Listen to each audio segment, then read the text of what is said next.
Vamos passar para o estudo bíblico. Queremos saudar a todos os irmãos que nos ouvem nos mais diversos países, não só em Portugal, mas espalhados por este mundo. Há irmãos que acompanham o estudo bíblico e nós queremos mandar uma saudação particular para cada um de vós.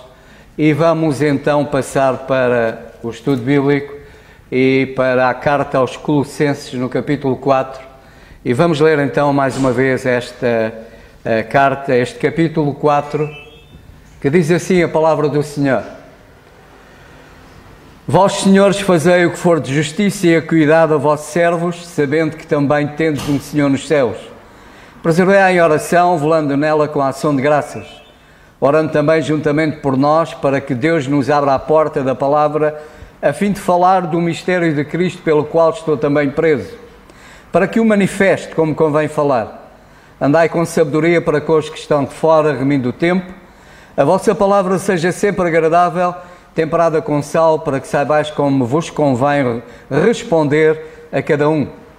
Tíquico, irmão amado e fiel ministro e conservo no Senhor, vos fará saber o meu estado, o qual vos enviei para o mesmo fim, para que saiba do vosso estado e console o vosso coração. Juntamente com Onésimo, amado e fiel irmão que é dos vossos, eles vos farão saber tudo o que por aqui se passa. Aristarco, que está preso comigo, vos saúda, e Marcos, o sobrinho de Barnabé, acerca do qual já recebeste mandamento, se eu for ter convosco, recebei.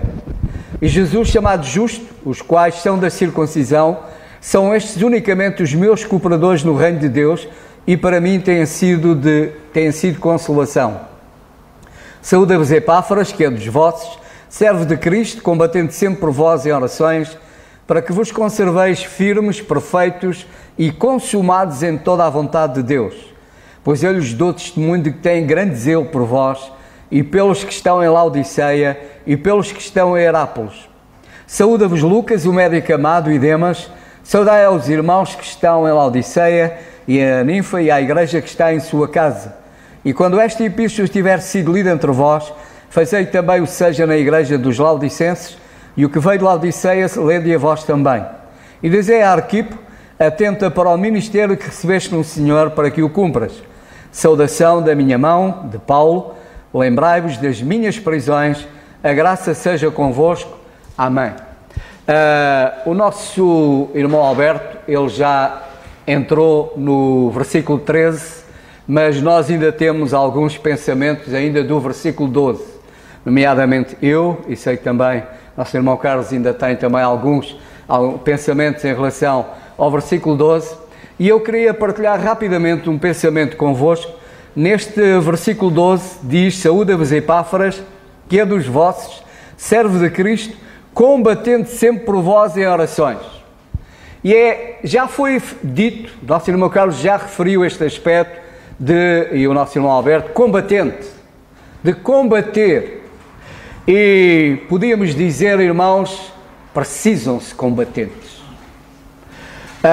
Uma das coisas que eu reparei agora nesta questão da guerra é que muitos ucranianos, e alguns deles que viviam em Portugal, perante esta invasão russa, regressaram ao seu país para combaterem pelo seu país. Ou não é já uma ameaça, é uma realidade, uma invasão ao seu país, e estes homens e mulheres que estavam fora do seu país, regressaram ao país para combater, para enfrentar o inimigo, para lutar pelo seu país. Irmãos, há muito tempo que nós dizemos que a igreja está ameaçada, que há uma grande ameaça na igreja, que o inimigo tem ameaçado valores fundamentais da família, e isto já não é uma ameaça também, já é uma realidade. E a questão é, desde que começou a ser uma ameaça, o que é que aconteceu na igreja? A igreja juntou-se para combater? Não.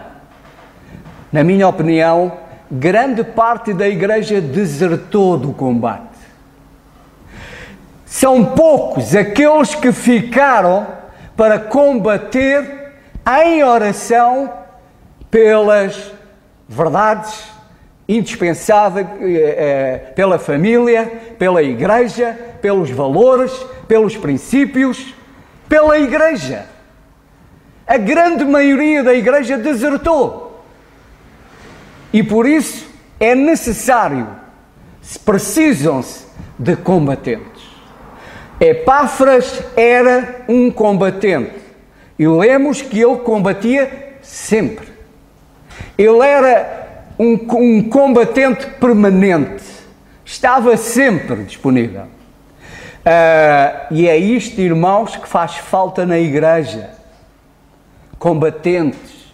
Combater em oração pelas verdades, pela família, pela igreja, que não está ameaçada, já está a ser grandemente afetada.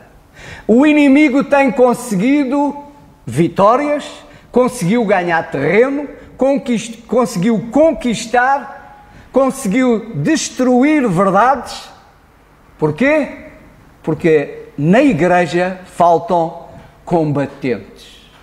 Essa é a verdade. Mas graças a Deus, porque ainda há um punhado. São poucos, mas ainda há um punhado de resistentes. Daqueles que continuam a resistir, que continuam a combater, que continuam de facto a lutar em oração pelas verdades fundamentais do Evangelho, pelas verdades que foram instituídas por Deus, pela família, pelo aquilo que realmente é correto. Eu tenho, aliás, não sei se viram, agora já não me recordo se foi ontem, se foi anteontem, na CNN, um debate, uma conversa ali pouco, entre Isabel Moreira e uma jornalista. Isto acerca daquela família no Norte que tem impedido que os filhos assistam às aulas de cidadania. E agora o tribunal decretou que os pais percam, como é que se diz, a guarda dos filhos durante o tempo que eles estiverem na escola. Ou seja, durante o tempo que eles estiverem na escola, eles deixam de pertencer aos pais, mas pertencem à escola e é a escola é que vai controlar a situação. Mas aqueles pais, e esta jornalista ela dizia, nem no tempo do Estado Novo tal coisa aconteceu. Havia a disciplina de moral e religião e ninguém era obrigado a ir. Havia disciplinas que tinham a ver com a mocidade portuguesa e ninguém era obrigado a ir. E nunca houve ninguém que perdesse o ano por não ir a essas disciplinas. Nunca houve nenhum pai que perdesse a guarda dos filhos por não irem a essas. E agora vivemos em democracia. E de facto, esta jornalista, ela dizia, aqueles pais são os lutadores, são combatentes, porque têm convicções e lutam por essas convicções. E é isso que falta também na igreja, irmãos. É convicções. E é lutarmos pelas convicções, independentemente do que acontecer. Mas lutarmos, combatermos em oração. A igreja que devia estar unida em oração, em combater por estas verdades, a igreja desertou. Grande parte da igreja desertou. E por isso, não nos surpreende que as coisas tenham chegado até aqui. Eu tenho estado a ler o livro de Isaías e aqueles estudos que o nosso irmão Alberto enviou, como é que se diz? Ironside. Não foi, acho que é. E fala sobre Isaías, fala sobre Isaías, tem sido para mim uma bênção.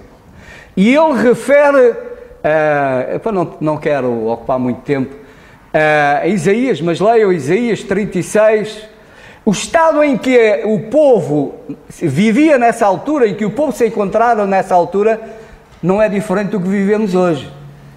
Grande parte do povo não queria saber de Deus para nada.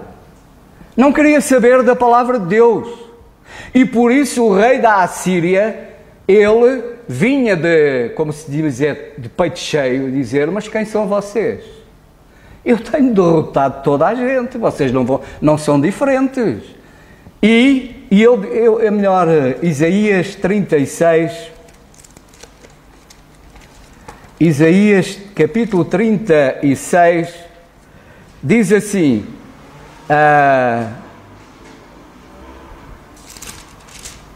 ele diz, e Rabsaque, versículo 4, disse a Ezequias: assim diz o grande rei, o rei da Assíria: que confiança é esta que tu manifestas? Bem posso eu dizer, teu conselho e poder para a guerra são apenas vãs palavras. A quem, pois, agora confias que contra mim te rebelas? Eis confias naquele bordão de cana quebrada, que a saber no Egito, e que se alguém se apoiar nele, entrará pela mão e lhe furará, assim é Faraó, rei do Egito, para com todos os que neles confiam. Mas se me disseres: no Senhor nosso Deus confiamos, porventura não é esse aquele cujos altos e cujos altares Ezequias tirou e disse a Judá e a Jerusalém: perante este altar vos inclinareis? E versículo 13, e Rabsaque pôs em pé e proclamou a alta voz em judaico e disse: ouvi as palavras do grande rei da Assíria, e assim diz o rei: não vos engane Ezequias, porque não vos poderá livrar, nem tampouco Ezequias vos fará confiar no Senhor, dizendo: infalivelmente nos livrará o Senhor, e esta cidade não será entregue nas mãos do rei da Assíria. E versículo 18, não vos engane Ezequias, dizendo: o Senhor nos livrará. Porventura os deuses das nações livraram cada um da sua terra e das mãos do rei da Assíria? Este rei da Assíria, portanto, a sua grandeza, não há ninguém que me derrote. Eu tenho vencido todos os reinos. Não acreditem naquilo que Ezequias diz. Quando ele diz: confiai no Senhor, o Senhor, não acreditem, porque vocês vão ser derrotados. No capítulo 37, então Ezequias, perante isso, o que é que ele fez? Versículo 1, aconteceu que, tendo ouvido isso, o rei Ezequias rasgou as suas vestes, se cobriu de saco e de pano grosseiro e entrou na casa do Senhor. E o versículo 4 no final diz: faz oração pelo resto que ficou. Tinha ficado apenas um punhado de homens fiéis, homens que verdadeiramente confiavam no Senhor, um punhado. E esses continuavam firmes e continuavam a confiar no Senhor. E este irmão, Ironside, ele tem esta frase neste comentário: nunca subestimes a força de uma minoria que ora. Nunca subestimes a força de uma minoria que ora. Irmãos, podemos ser poucos. Isso nos entristece porque queríamos que a igreja estivesse toda combatendo em oração pela igreja e por todas estas verdades. Mas ainda que seja um punhado, não subestimemos o valor que isso tem para o Senhor. Porque quem faz a diferença é o Senhor. É Ele que nós oramos, é nele que nós confiamos. Ezequias e aqueles que estavam com ele venceram. O rei da Assíria foi derrotado. Apenas um punhado confiou nisso. Somos um punhado, mas confiamos nisso. Continuaremos firmes, orando, porque ninguém despreze a força daqueles que oram, que dobram os joelhos em verdade na presença do Senhor. O Senhor nos dará grandes vitórias.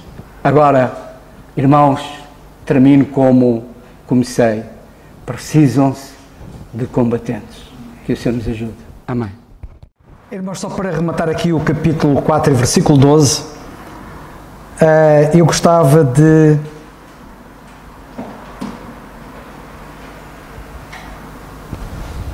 gostava de destacar,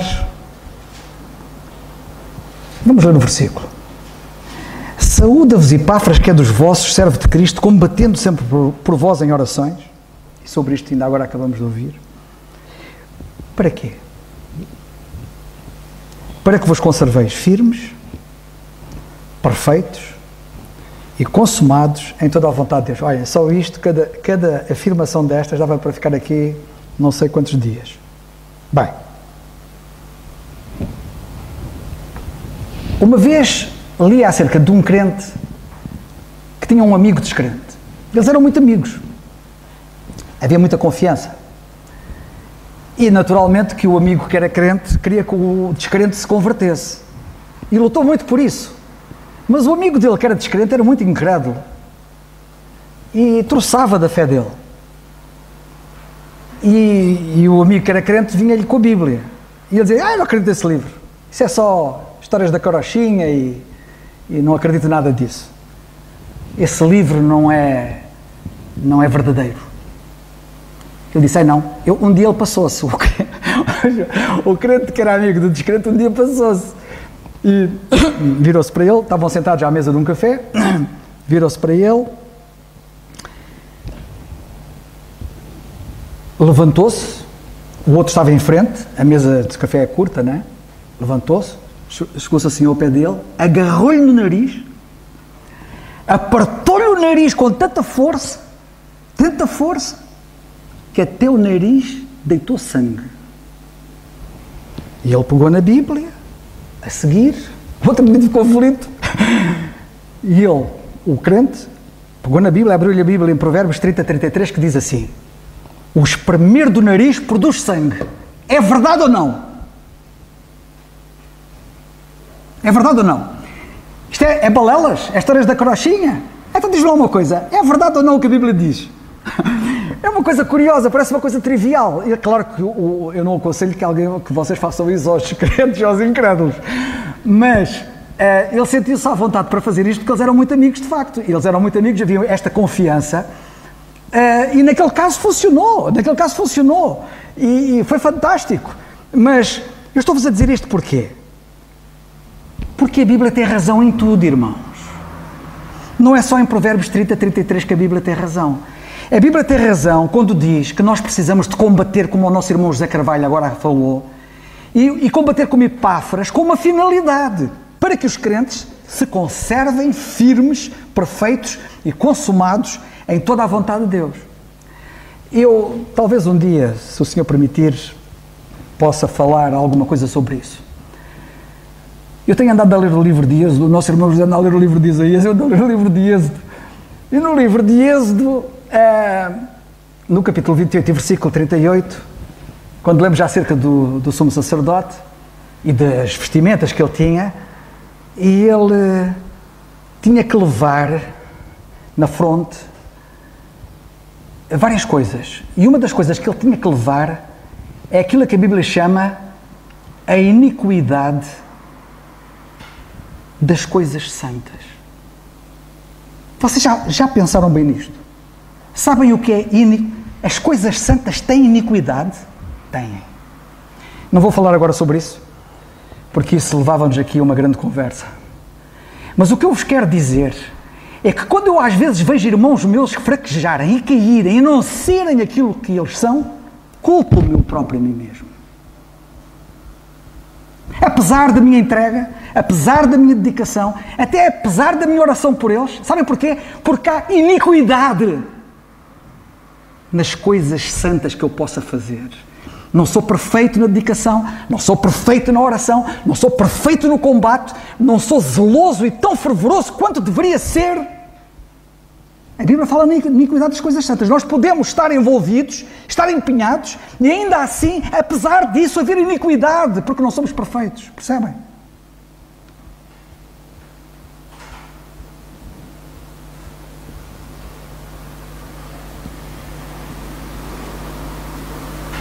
A possibilidade dos crentes vacilarem, que é disso que estamos aqui a falar, e Epáfras estava a orar para que isto não acontecesse. A possibilidade dos crentes vacilarem falharem, não atingirem os objetivos que Deus quer e pretende, em toda a vontade de Deus, reparem que a expressão lá é toda a vontade de Deus, não é só parte. É enorme esta possibilidade. E a Bíblia é verdadeira naquilo que está a dizer. E nós temos que levar isto muito a sério. Porque agora temos que personalizar isto para nós. Temos que pessoalizar isto. Temos que nos colocar aqui nisto. E eu gostava de dizer o seguinte. O primeiro termo que ele utiliza é para que os crentes, como diz aqui a Bíblia, para que vos conserveis. Conservar significa manter, significa reter, significa não perder, significa não desistir, significa continuar. No fundo, aquilo que o nosso irmão José Carvalho estava a dizer há bocado. Porque alguns deviam estar e não estão.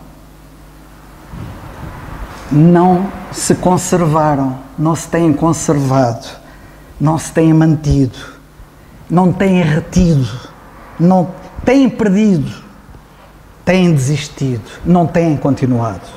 A segunda coisa, porque eu vou procurar ser rápido, isto levar-nos-ia aqui a uma grande conversa sobre isto, é para que, diz ele, para que vos conserveis firmes. Firme significa que não se move. E alguns movem-se com uma facilidade. E um dia fui à Inglaterra em serviço e depois conheci uns crentes. E um dia fui lá a uma reunião, um dia à noite, penso que era uma quarta-feira à noite, curiosamente. Já não me recordo se foi uma quarta, mas acho que era uma quarta. À noite, e fui a um culto lá de uma igreja. Porque eu conheci um crente que estava a evangelizar no Hyde Park. E ele era um missionário americano que estava a evangelizar os islâmicos. E foi impressionante a forma como ele o fazia. E eu fui lá para o pé dele.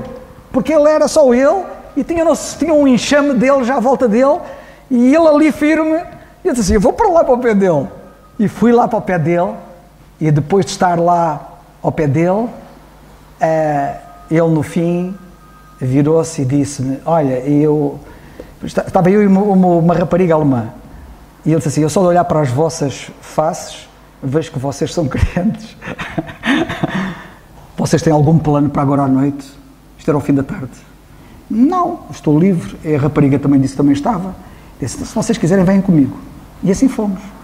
E lá fomos com ele, no metro, entramos no metro, e depois uma coisa curiosa, ele no metro, eu já contei isto a alguns, no metro, ele tinha já uns autocolantes pequeninos com versículos da Bíblia. E sabem que em toda a zona do metro, nas cabines telefónicas, até mesmo nas paredes, enquanto as escadas vão subindo, havia muitos anúncios e muito apelo ao sexo, com números de telefone para o número tal. E ele sabe o que é que ele fazia?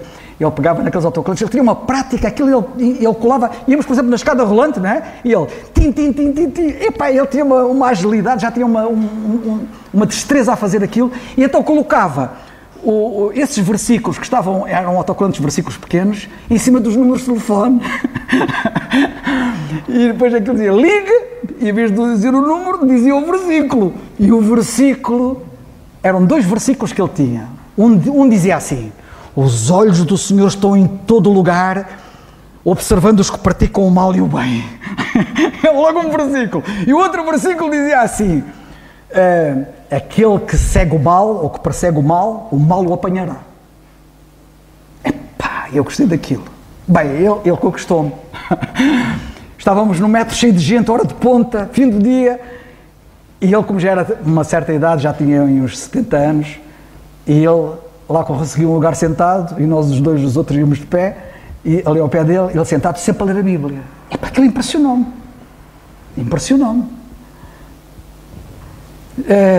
Para resumir, que eu tenho que resumir, depois durante o culto eu reparei que ele estava sempre a ler a Bíblia antes do culto começar. E eu depois, porque ele um dia convidou-nos para nós irmos lá jantar a casa, e eu perguntei-lhe, disse assim, eu tenho reparado que você está sempre a ler a Bíblia, e ele, todos os momentos que tem, lê a Bíblia. Sabem o que é que ele me disse? Eu fui missionário no Irão durante 10 anos, que eu saiba não houve uma alma que se convertesse, que eu saiba. 10 anos no Irão.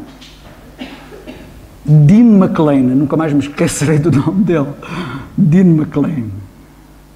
E ele disse-me assim: os islâmicos sabem o Alcorão de cor. Eu não posso fazer menos pelo meu Salvador. Tenho que conhecer a sua palavra. Também de cor. E, para resumir e concluir, porque esta história é muito grande. Quando eu fui ao culto, lá à noite, antes de começar o culto, porque antes fomos evangelizar um bairro dos judeus, que é o bairro mais rico de Londres. Só judeus, aquilo é cada vivenda, cada palácio. E eu lá fui evangelizar, fui com um rapaz inglês, bater às portas das pessoas e levar-lhes versículos da palavra de Deus. E depois, quando voltamos, eles tinham umas instalações muito próprias, aquilo era um complexo assim, no centro, tudo relevado à volta, e tinha muitas instalações, e tinha uns anexos à parte, onde aquilo tinha um self-service, e nós comemos ali rapidamente, um jantar ali rápido, e depois fomos para o culto, e ainda era cedo, e por isso é que eu vi, ele estava sempre a ler a Bíblia, sentado lá a ler a Bíblia. Enquanto isso, eu, em vez de estar a fazer o mesmo que ele, que era a ler a Bíblia, fui dar uma volta por lá para ver aquilo, não é? E então, eles tinham assim, ao lado do púlpito, de um lado e do outro lado, tinham 2 pedestais, e em cima de cada um dos pedestais estavam 2 livros. Este tinha um livro e este tinha outro livro, assim. E eu fui ver os livros. E os livros eram do Charles Spurgeon, grande pregador em Londres. Passado um bocado, houve um indivíduo que vem assim por trás de mim, bate-me assim: vejo que você deve gostar do Charles Spurgeon. Era o pastor lá na igreja. E eu gosto, sim senhor. Então anda aqui comigo. Levou-me lá uma parte de trás, uma porta lá para trás, e ele foi-me mostrar esboços de sermões originais do Charles Spurgeon. Eu estava deslumbrado a ver aquilo. Este tem aqui os originais dos sermões, dos esboços, em que o Spurgeon fazia os esboços dos sermões para pregar. E ele virou assim, vai assim para mim. Ele tinha lá uma máquina fotocopiadora, pega lá num daqueles esboços de sermão, tirou uma fotocópia e disse: toma lá, isto é para ti. Tenho lá em casa.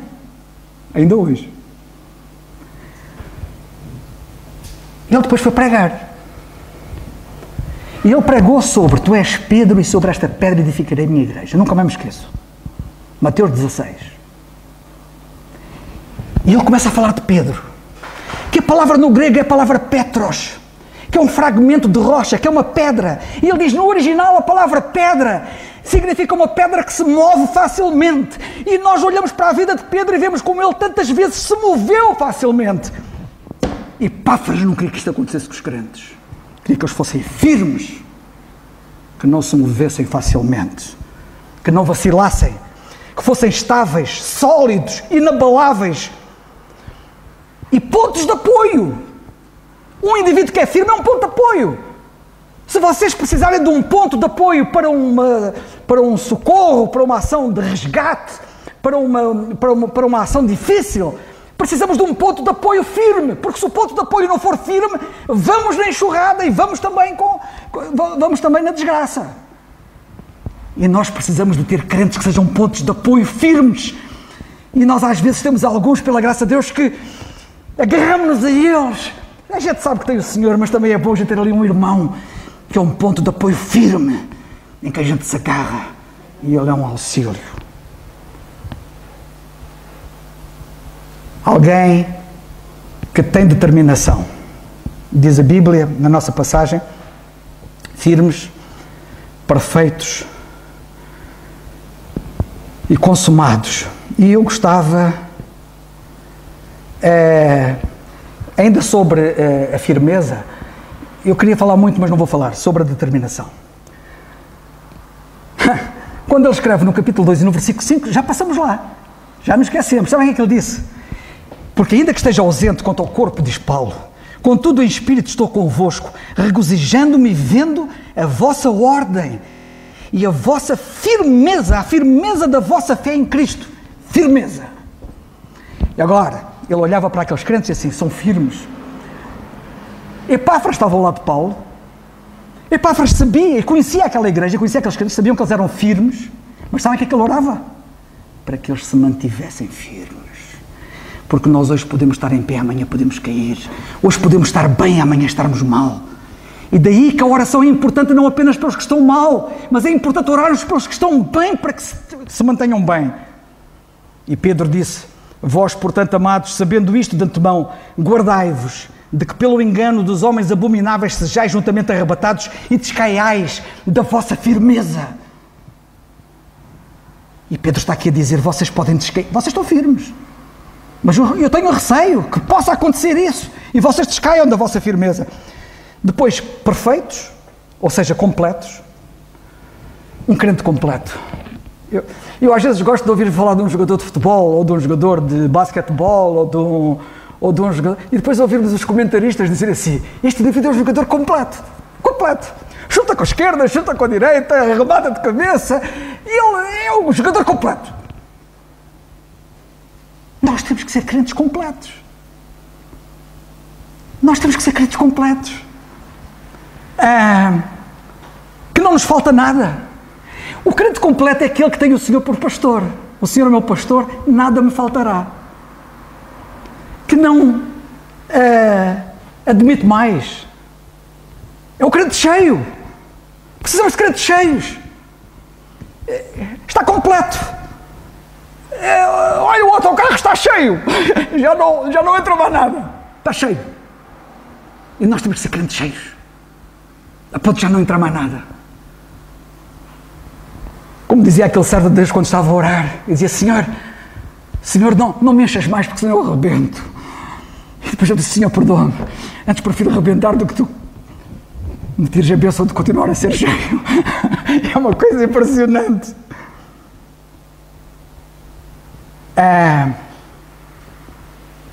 Um crente satisfeito, um crente inteiro. Um crente perfeito é um crente inteiro. Isto significa um crente integral, um crente íntegro. Podemos ficar aqui a falar muito tempo acerca disso. Penúltimo, consumado. Epáfras orava para que eles fossem consumados. Este é um dos grandes problemas da maior parte dos crentes. Não são consumados. Começam, mas não terminam. Muitos começam, mas não acabam. Isto de começar é fácil. Isto é preciso acabar. É melhor continuar e acabar. Isto aplica-se em muita coisa. Não tenho tempo para falar acerca disso. Mas muitos crentes, aquilo que começaram, acabaram. Foram realizadores. Realizaram. Eu gosto muito quando o apóstolo Paulo chega ao fim da vida dele, escreve a Timóteo na segunda carta, a última carta que ele escreve, no capítulo 4, e ele diz no versículo 7, Timóteo, combati o bom combate. Agora notem, acabei a carreira. Era um crente consumado. Acabou a carreira. Antes de acabar a vida. E muitos acabam a vida sem terem... Alguns, digo para vergonha deles, sem terem começado a carreira. Quanto mais acabada a carreira. É importante a gente poder acabar a carreira. Se for possível, antes de acabarmos a vida, podemos chegar ao fim e dizermos: Senhor, acabei a carreira. O que tu querias que eu fizesse, eu fiz pela tua graça. E por último, em toda a vontade de Deus. E podemos ficar aqui agora não sei quantos dias e semanas, talvez, a falar acerca disto. Porque em toda a vontade de Deus isto é muito forte. O apóstolo, o Epáfras orava para que os crentes fossem isto tudo em toda a vontade de Deus. Nós temos que ser caracterizados por nos pautarmos na nossa conduta, nas nossas ações, nas nossas decisões, em toda a vontade de Deus. E quando se fala em toda a vontade de Deus, por exemplo, pense nisto. Paulo escreve aos Tessalonicenses e diz assim: em tudo dai graças, porque esta é a vontade de Deus. Em toda a vontade de Deus somos agradecidos. Somos agradecidos. Em todas as coisas, em tudo dai graças, porque esta é a vontade de Deus. Quando ele escreve aos Tessalonicenses também diz assim: porque esta é a vontade de Deus, capítulo 4, versículo 3. A vossa santificação, que vos abstenhais da prostituição. Estamos a ser santos na prática. Estamos a abster da prostituição, do pecado, que tão de perto nos rodeia. Toda a vontade de Deus não é só algumas coisas. É tudo isto. E por último, e agora é mesmo o último, quando ele diz assim no capítulo 12 da Carta aos Romanos: rogo-vos, pois irmãos, pela compaixão de Deus, que apresenteis o vosso corpo. Olhem, a vontade de Deus é isto, apresentar o corpo. o corpo não é meu. Este corpo que vocês estão a ver não me pertence. É dele. Eu tenho que o apresentar. Eu não posso arrepiá-lo.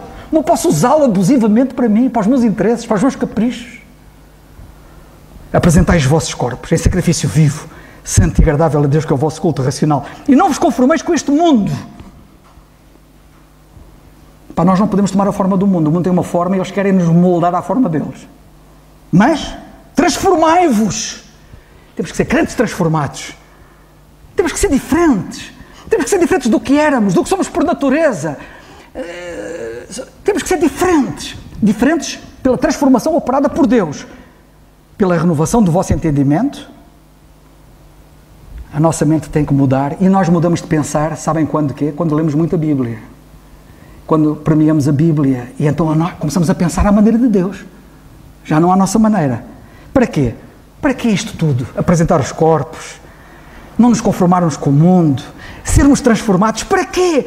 Para que experimentemos qual seja a boa, agradável e perfeita vontade de Deus. Que Deus nos ajude. Graças a Deus por sua igreja. Louvo ao Senhor pelos irmãos. Que é muito importante apoiarmos uns aos outros em oração, incentivando e encorajando.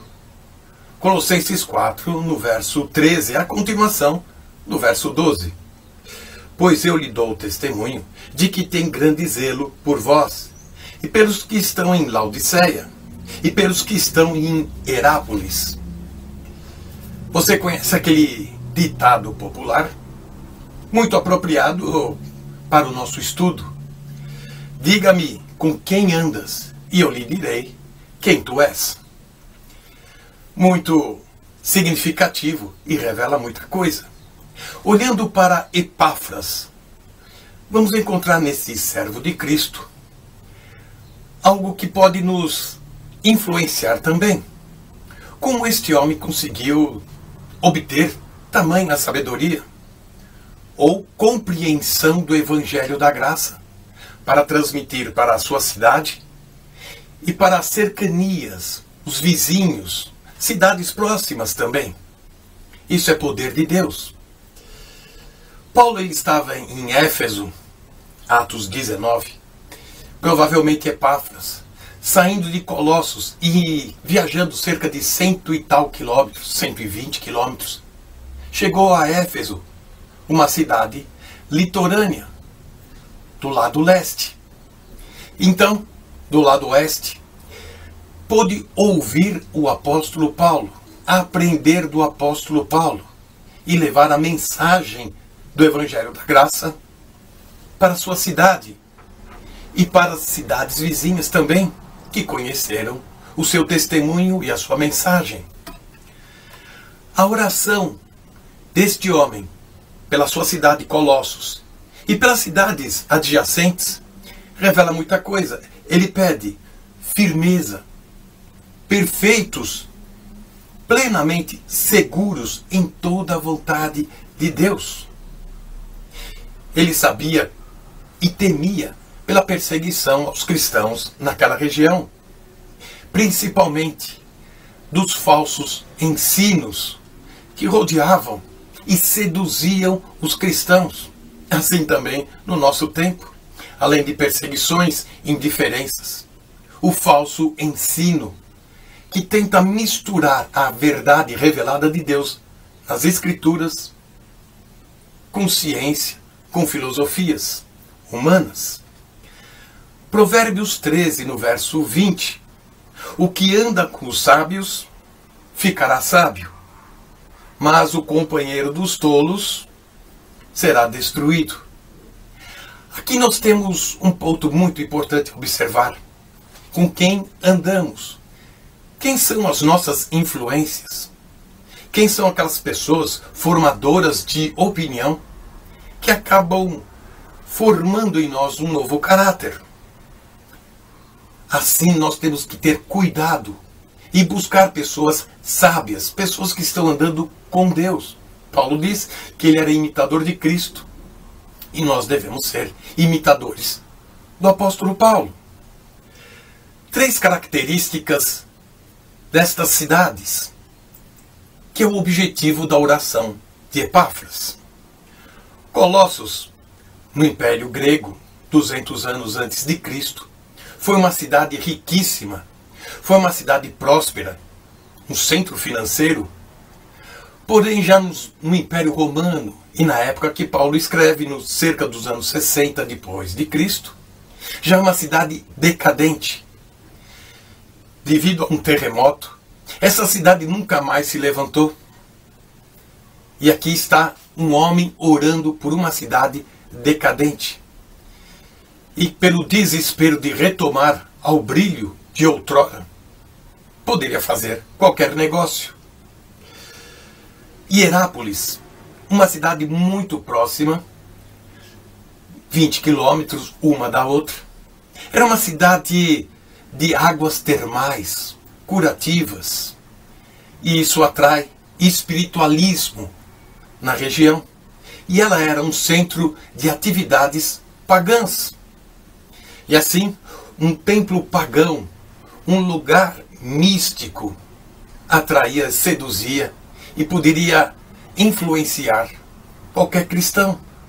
Por isso a oração de Epáfras, para que fossem firmes, constantes, conhecendo a vontade de Deus. Outra característica de cidade próxima é de Laodiceia, famosa, uma cidade independente, orgulhosa, uma cidade polo industrial, tecido, lã, tinha um centro financeiro forte, uma rota comercial conhecida. Isso criava nesta cidade independência, orgulho e uma certa indiferença. Aqui estão os pontos e as preocupações de Epáfras. Epáfras ora por estas cidades, ora por estas igrejas dentro destas cidades, que vão sofrer influência, que vão sofrer com o contexto onde estão inseridas. Assim nós também, muitas vezes, inseridos num contexto que vai nos influenciar e muitas vezes pode nos desviar da fé. Por isso, a oração deste irmão, por preocupação com esta igreja. Laodiceia tem o nome de Laos, povo, Diceia ou Dikaios, justiça. Daí vem a palavra democracia. Uma igreja democrática. Uma igreja que pode fazer frente à teocracia.